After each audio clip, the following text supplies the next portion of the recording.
চাপাই কি indoor Babyland.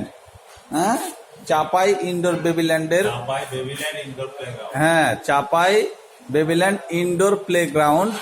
এই যে প্লে গ্রাউন্ডের আকর্ষণীয় একটা মজার জিনিস, বাচ্চাদের খুবই আনন্দ, একদম সফট হবে। আগে ধরে লাও, আগে ধরে লাও, আগে ধরে লাও।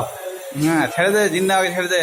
হ্যাঁ ওই একা একাই দু চারটা আপাস খায়, আপাস খেলে এলে অ্যান্টিবডি হবে, তাই না? হ্যাঁ সুন্দর, কত সুন্দর করে চলে আসবেন আপনারা এখানে। হ্যাঁ এটা ভিডিও করছি। আচ্ছা এই যে কত সুন্দর করে করেছে। হ্যাঁ ক্লাব সুপার মার্কেটের 4 তলায় আপনারা চলে আসবেন ভগ ভগ করে। হ্যাঁ বেশ সুন্দর লাগছে। হ্যাঁ শুনছি, থামো। এই যে কাজ চলছে, নভেম্বর মাসের 1 তারিখ থেকে পেয়ে যাবেন এখানে একটা সাশ্রয়ী মূল্যে টিকিট কাটা। এখানে সুন্দরভাবে বাচ্চাদের যথাযথ আনন্দ উপভোগ করাতে পারবেন বাচ্চাদেরকে। এই যে দেখছেন কত খুশি, এটা ছেড়ে ওইটা, ওইটা ছেড়ে এটা, এগুলা নিয়ে ব্যস্ত হয়ে থাকবে বাচ্চারা, ভালো লাগবে।